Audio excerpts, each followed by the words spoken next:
Welcome back to Zarila HOA Stories. Drop your country or city name in comment. Chapter 1. The Neighborhood Dream. The moving truck pulled away, leaving the quiet street behind me. For a moment, I just stood there, staring at my new house. White siding, green shutters, a small patch of lawn that looked exactly like every other lawn on the block. It felt perfect. I set the last box inside and walked to the curb, wiping sweat from my forehead. The mailbox stood waiting, black, sturdy, simple. Nothing fancy. I patted it like a small victory. Finally. My own place. My own start. Across the street, a man in a perfectly pressed polo shirt walked toward me. His smile was thin, precise, like it had been practiced in a mirror. "Welcome," he said, extending his hand. "I'm Mr. Clayton, president of the Homeowners Association." I shook his hand. Firm, dry, too long. "Glad to meet you," I said. "We like things orderly here," Clayton continued. His eyes scanned my driveway, the lawn, even the mailbox I had just touched. "Order is what keeps our neighborhood beautiful. You'll find the HOA makes sure of that." He said it like a warning wrapped in sugar. I nodded, not knowing what else to do. That night, I sat on the porch with a glass of water, watching the street. Lights flicked on one by one. Curtains swayed. Neighbors passed, smiling politely, but none stopped to talk. Every house looked the same, down to the color of the mulch and the shape of the hedges. It was peaceful. Maybe a little too perfect. The next morning, I dragged the trash can to the curb. A woman walking her dog slowed down in front of my house. She opened her mouth like she wanted to say something, then quickly looked away. The dog tugged her forward, but she kept glancing back at me. When I waved, she gave a nervous smile and hurried off. Strange. 2 days later, I noticed the same thing again. A man watering his lawn stared at my driveway, then at my mailbox. He didn't wave.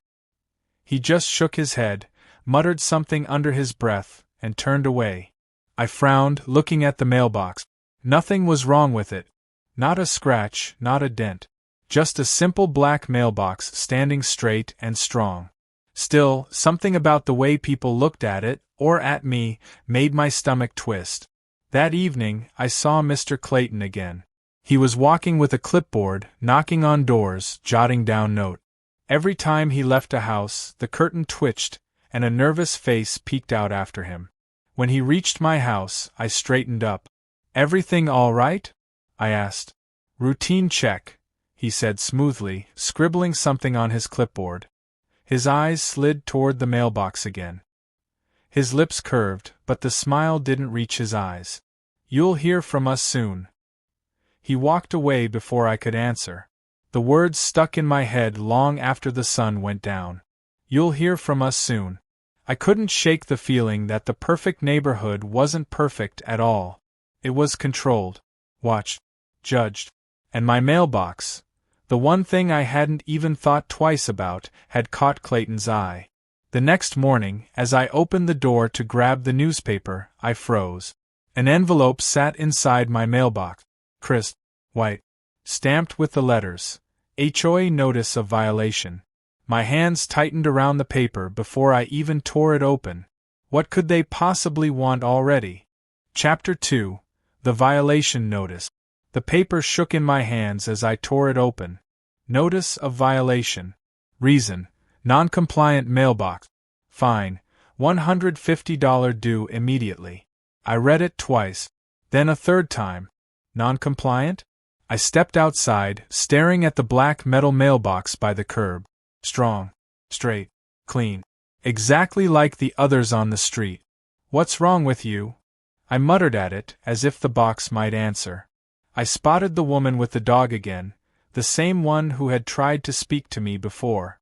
This time I walked toward her. "Excuse me," I called out. "Do you know what's wrong with my mailbox?" She froze, tugged the dog's leash, then lowered her voice. "Clayton," she whispered. He does this to everyone." "Does what?"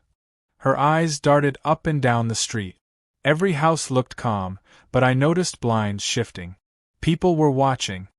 "He finds something. Anything. Mailboxes. Paint, color. Trash cans. You fight him, he finds you more. I stared. But there's nothing wrong with it.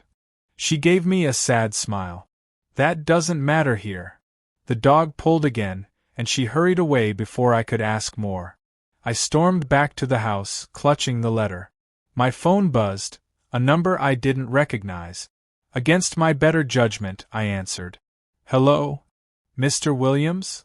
A clipped, formal voice. Yes. This is Mr. Clayton, HOA president. You received your notice, I assume. My jaw clenched.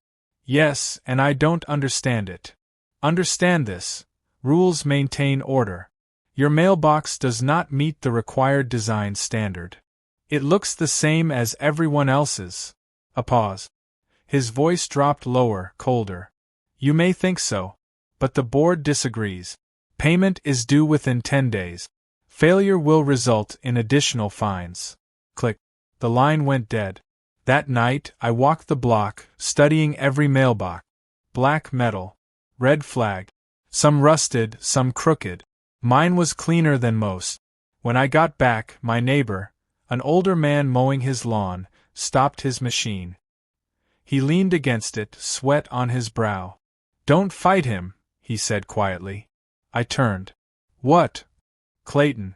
He's been doing this for years. People pay. Or they move. No one wins. Why doesn't anyone stop him? The man shook his head. Because no one wants to be next. He restarted his mower before I could reply. I couldn't sleep. The letter sat on the kitchen table, glaring at me. My mind spun with anger. This is insane. It's just a mailbox. Why is everyone so afraid of him? The more I thought about it, the clearer it became. It wasn't about a mailbox. It was about control. And now, he had set his sights on me. The next morning, I walked out to the curb to grab the trash bin. A second envelope sat in my mailbox. Another violation. Failure to respond to initial fine. Additional penalty, $75. My hands trembled. It had only been one day. Across the street, Mr. Clayton stood in his driveway, coffee mug in hand, watching me. His thin smile spread as he raised the cup in a mock toast. I crumpled the letter in my fist, rage burning in my chest. Inside, I threw the papers onto the counter. The phone rang again. This time I didn't answer. The machine picked up. His voice filled the kitchen. Calm. Sharp. You can't win this, Mr. Williams. Rules are rules. Pay the fine, or the consequences will escalate. My heart pounded as I listened to the click. Silence filled the room, heavy and suffocating. I stared at the mailbox through the window, lit by the morning sun. Clayton wanted a fight, and I wasn't about to give him what he expected. Chapter 3: Confrontation. I'd had enough. 2 violation letters in 2 days. Clayton's smug smile across the street. His voice echoing on my answering machine, dripping with control. No. This wasn't going to stand. That evening, I walked to the community hall where the monthly HOA meeting was held. The parking lot was full. Neighbors lined the sidewalk, murmuring quietly. Some avoided my eyes. Others gave quick, sympathetic looks before looking away again. Inside, the air was stiff. Folding chairs filled the room. At the front, behind a long table, sat Clayton. His polo shirt was crisp, his clipboard stacked with papers. Beside him were 3 other board members, their faces blank and obedient. When I walked in, the room hushed.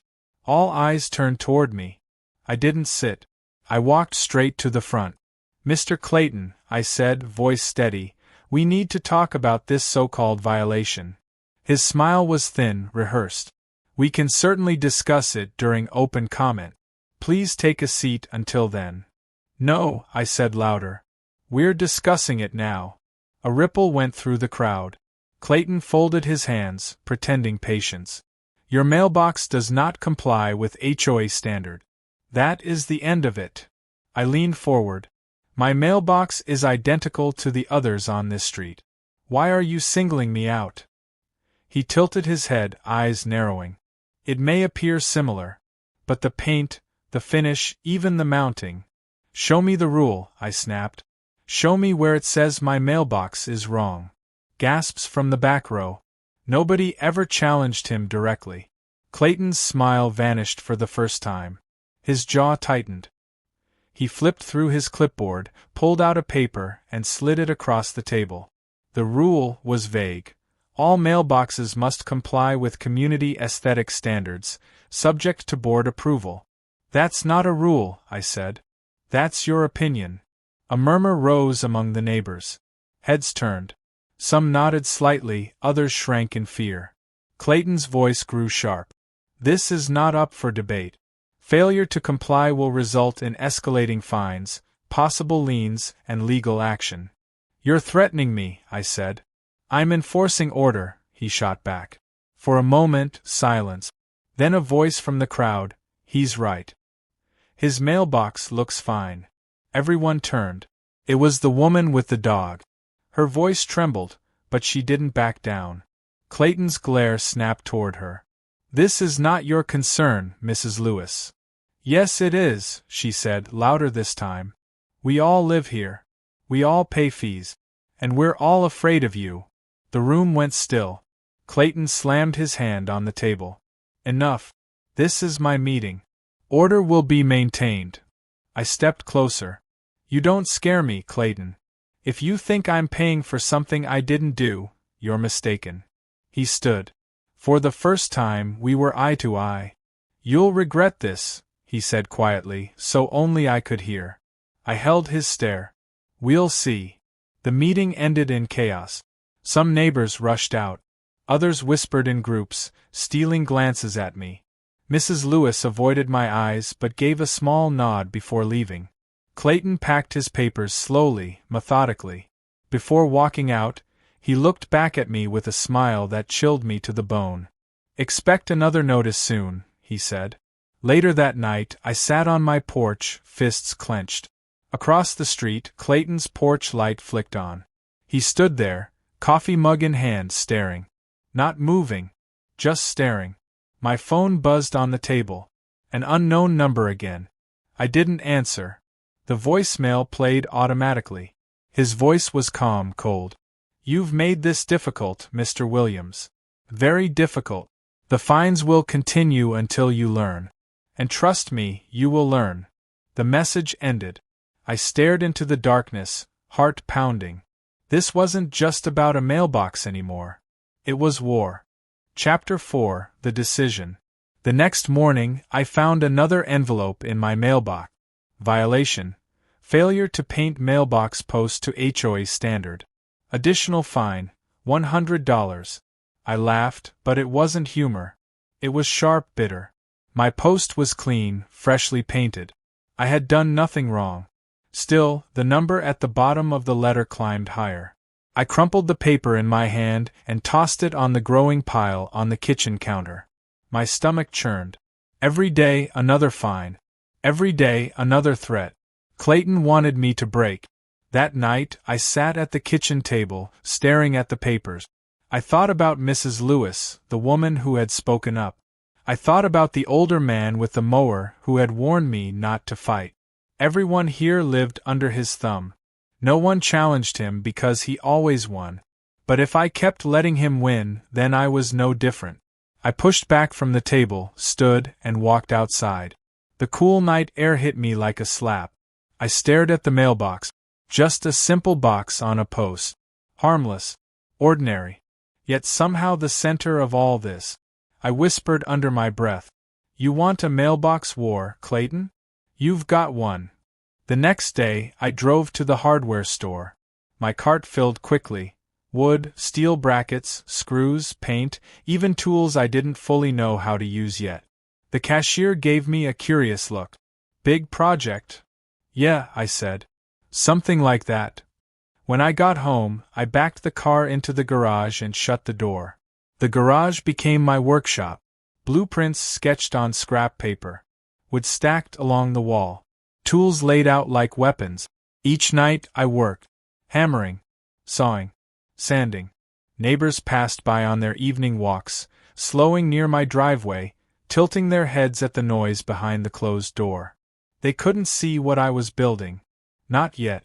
One evening, as I tightened bolts under the dim garage light, I heard footsteps outside. The doorbell rang. I wiped my hands and answered. Clayton stood there, arms crossed, clipboard in hand. "Evening," he said smoothly. "Lot of noise coming from your garage lately." "Projects," I said flatly. He leaned slightly, trying to peek past me. "Anything that needs HOA approval?" I didn't blink. "No." A long pause. His smile tightened. "Just remember, everything you do here is subject to review. Don't make this harder on yourself." "I'm not the one making it hard," I said. His eyes narrowed. "Careful, Mr. Williams. Pride breaks quicker than wood." He turned and walked away, his shadow stretching across the driveway. I shut the door, my pulse racing. For a moment doubt crept in. What if I really couldn't win? What if he buried me in fines, dragged me into court? But then I looked back at the half-finished project in the garage, bold, defiant, impossible to ignore. This wasn't just about me anymore. This was for every neighbor too afraid to speak. I picked up the hammer and went back to work. By the end of the week, the frame was complete. Strong. Solid. Unlike anything else on the block. It wasn't just a mailbox anymore. It was a statement. A rebellion. That night, I stood in the garage doorway, staring at what I had built so far. Sweat dripped down my back, but my chest felt light. For the first time since moving here, I felt in control. Then I noticed something. Across the street, a figure stood in the shadows of Clayton's porch. Phil. Watching. Even in the dark, I could feel his eyes on me. And I knew, he already suspected. Chapter 5, The Masterpiece. By dawn it was ready. For a week, I had worked in secret. Every cut, every screw, every coat of paint. Now the thing stood in my garage, solid, bold, impossible to ignore. It wasn't just a mailbox. It was art. A towering post of polished wood, reinforced with steel, carved with patterns that caught the light. The box itself gleamed like new, but with a design so striking it felt like it belonged in a gallery, not a curb. I opened the garage door and wheeled it out. The neighborhood was quiet. Only birds chirped in the early morning air. My heart pounded as I dug the hole, set the post, and lowered the mailbox into place. Sweat ran down my back, but I didn't stop until it stood upright, firm, rooted like a monument. When I stepped back, I caught my breath. It was beautiful. The sound of footsteps made me turn. Mrs. Lewis, walking her dog, froze on the sidewalk. Her eyes widened. "Oh my God," she whispered. "Too much?" I asked, half smiling, half nervous. She shook her head quickly. "No, it's incredible." The dog barked as she tugged the leash. But she kept staring, her voice trembling. "He's going to hate it." By mid-morning, more neighbors gathered. People slowed their cars, stopped their bikes, pointed from the sidewalk. Murmurs spread. "It looks amazing. Wish mine looked like that. Clayton's going to lose it." I stood nearby, pretending to trim the bushes, but really watching their reactions. For the first time, I saw excitement in their faces, not fear. Even the older man with the mower gave me a rare smile and a thumbs up before heading back inside. The mailbox wasn't just mine anymore. It was a spark. Then I saw him. Clayton. He stepped out of his house, coffee mug in hand, frozen mid-sip as his eyes locked on my curb. His jaw tightened. His smile, the thin, controlled smile he always wore, faltered. He didn't say a word. He just stood there, staring at the mailbox like it was a personal insult carved in wood. The murmurs grew louder. Neighbors nudged each other, waiting for him to explode. But he didn't. Not yet. Instead, he turned, walked back into his house, and shut the door. The silence he left behind was heavier than a shout. That evening, I sat on the porch. The masterpiece glowed under the street lamp, casting shadows across the grass. People still walked by, slowing down to admire it. Some clapped. Some gave me quiet nods of respect. For once, the neighborhood felt alive. But I couldn't relax. Clayton hadn't confronted me. Not yet. That silence was worse than his threats. At midnight, I heard it. A knock at the door. Sharp, slow, deliberate. I opened it to find an envelope taped to the glass. Inside, notice of violation, immediate removal required. Reason: Mailbox is an unauthorized structure. Failure to comply will result in legal escalation. At the bottom, written in bold letters, "This is your final warning." I looked up. Across the street, Clayton stood on his porch again. Watching. Waiting. Chapter 6. The Emergency Meeting. The notice burned in my hand. Final warning. By morning, everyone knew. A paper had been slipped under every door. Emergency HOA meeting. Mandatory attendance. Topic: Unauthorized structure at Lot 27. That was me. My masterpiece. My mailbox. The community hall was packed. Chairs scraped, whispers filled the air. Some neighbors avoided my eyes. Others gave me small nods as if to say, "We saw it. We love it. But we're scared." At the front, Clayton sat tall, his clipboard stacked with papers. His smile was wide again, but it was the smile of a man ready for war. He tapped the microphone. "Order. Order, please." The whispers fell silent. "This meeting," Clayton began, "is to address a serious violation. A resident has erected an unauthorized structure. One that disregards our standards, our rules, and our way of life." His eyes slid to me, sharp and cold. Gasps and murmurs rolled through the crowd. Someone whispered, "It's just a mailbox." Clayton's hand slammed down. "It is not just a mailbox. It is defiance. And if we allow it, others will follow. Our neighborhood will descend into chaos." I stood. My chair screeched against the floor. "It's a mailbox," I said, voice steady. "A better one than half the rusted, leaning ones on this street. I didn't break any rule." Clayton sneered. "You didn't ask permission." "Show me the rule that says I need permission," I shot back. He waved his papers in the air. "Rules don't cover everything. That's why you have a board. That's why you have me. To keep order." "Order." My voice rose. "Or control." A ripple ran through the room. Heads turned. Some neighbors nodded. Others looked down at their lap. Mrs. Lewis stood suddenly. "He's right. It's beautiful. It makes the neighborhood better." Clayton's glare pinned her. "Sit down, Mrs. Lewis. Or you'll find yourself fined next." Her face paled, but she didn't sit. "You can't keep bullying us." The room buzzed with energy. Someone else muttered, "She's right." Another whispered, "We're tired of this." Clayton's face reddened. He slammed his clipboard down. "You think this is about bullying? This is about order. Without rules, this neighborhood falls apart. You all knew that when you signed the covenant." He turned back to me, pointing a finger. "And as for you, if you do not remove that monstrosity in 3 days, I will ensure fines become liens. Liens become lawsuit. And lawsuits become foreclosure. Do you understand?" The room went silent. I stepped closer to the table, locking eyes with him. "You can threaten me all you want," I said. "But I'm not tearing it down." Gasp. Someone clapped once before stopping. Clayton leaned forward, his voice low, venomous. "Then I'll destroy more than your mailbox. I'll destroy you." The words hung in the air like poison. The meeting erupted. Shouts. Arguments. Neighbors choosing sides. Some defended me, others begged for quiet, terrified of what would happen if they challenged him. But through it all, Clayton sat back down, calm again, scribbling something into his folder. He looked up only once, locking eyes with me, smiling that thin smile. "You've just made the biggest mistake of your life," he said. When I left the hall, the night air was heavy. Neighbors whispered in clusters. Some touched my arm, whispering support. Others hurried away without a word. But as I reached my driveway, I stopped cold. On my lawn, nailed into the grass, stood a new sign. Property under HOA review, violation status, severe. Clayton's doing. His warning. I clenched my fist. This wasn't just a fight anymore.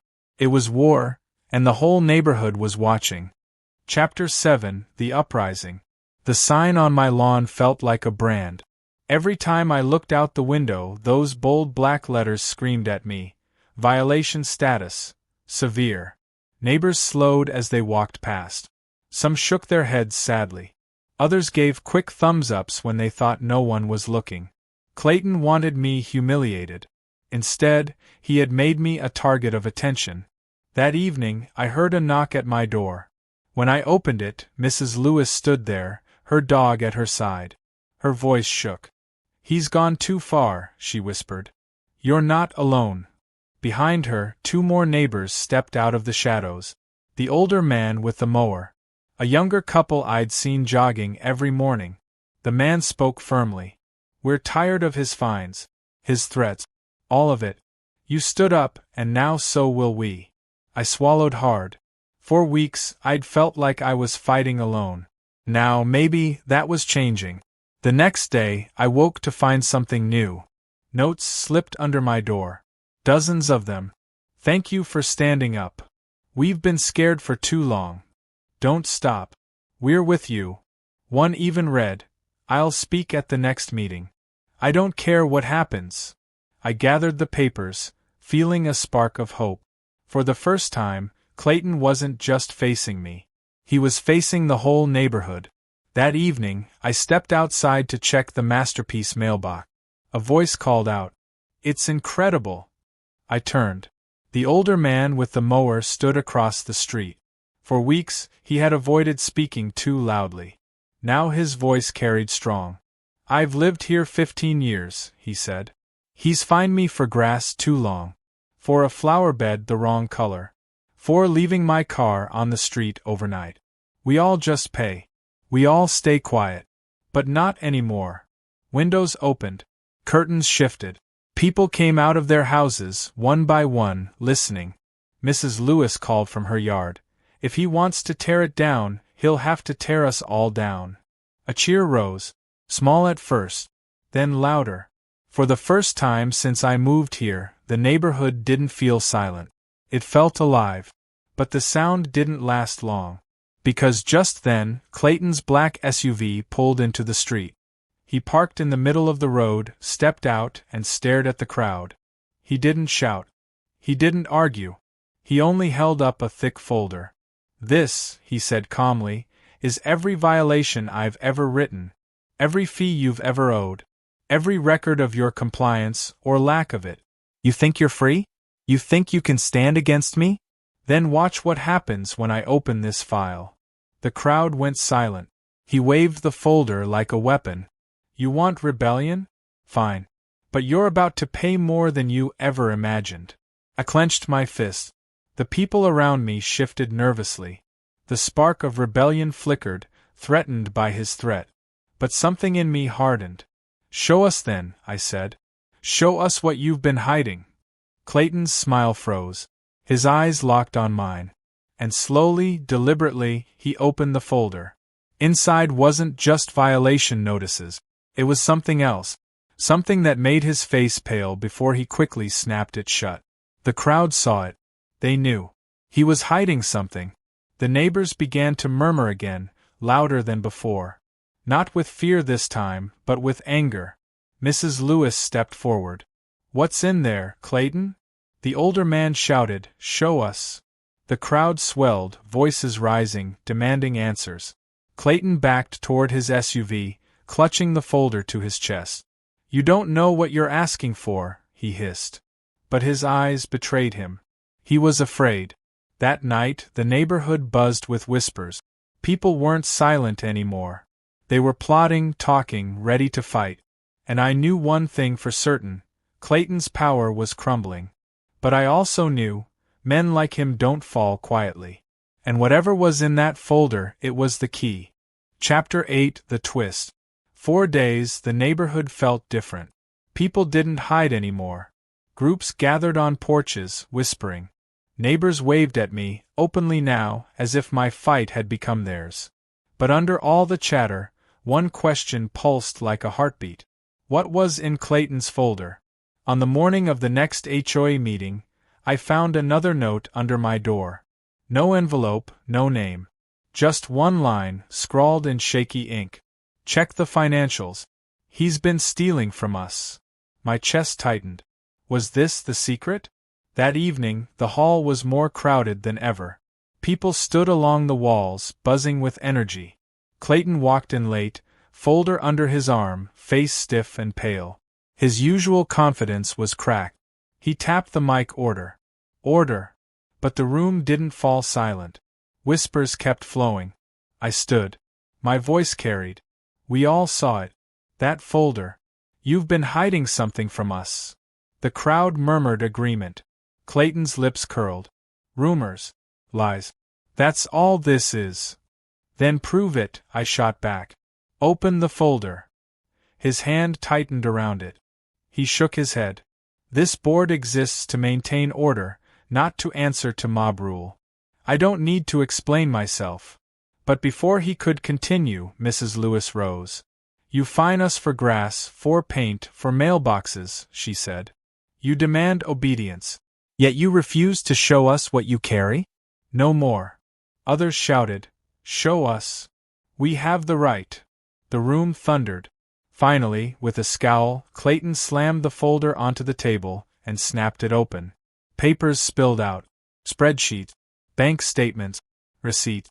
Mrs. Lewis grabbed one before he could snatch it back. She read it aloud, her voice shaking. It says, funds withdrawn from HOA account. Thousands. Marked as maintenance projects. Gasp. Another neighbor snatched a sheet. But there were no projects. Where did this money go? The room roared with outrage. I stepped closer. You've been bleeding us dry. Every fine, every fee, every threat, it wasn't about order. It was about money. Clayton's face reddened. You don't understand the burden I carry. The hours I put in. I deserve compensation. Compensation, I barked. You stole from your own neighbors. The crowd pressed forward. Shouts filled the hall. Thief! Resign! Call the police! Clayton's hands trembled as he gathered the papers. You fools don't know what you're doing. You think this changes anything? I own this neighborhood. But the words no longer carried weight. His power was slipping, bleeding out of him with every page revealed. Then came the final blow. The older man with the mower, who had stayed quiet until now, stepped forward holding a paper he'd picked up. His voice was cold. This one isn't about money, he said. It's about property. Everyone went silent. He read, Authorization for transfer of ownership upon foreclosure proceedings. My heart dropped.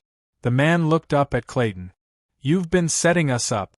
Fines, liens, foreclosures. Not to keep order, but to take our homes. The hall exploded in shouts. Some neighbors lunged forward, held back by others. Clayton shouted over the noise, his voice cracking. You don't understand. Without me, this place falls apart. I've saved you from yourselves. But nobody was listening anymore. People were pulling out phones, snapping photos of the papers, calling contacts, recording everything. For the first time, Clayton looked cornered. Truly cornered.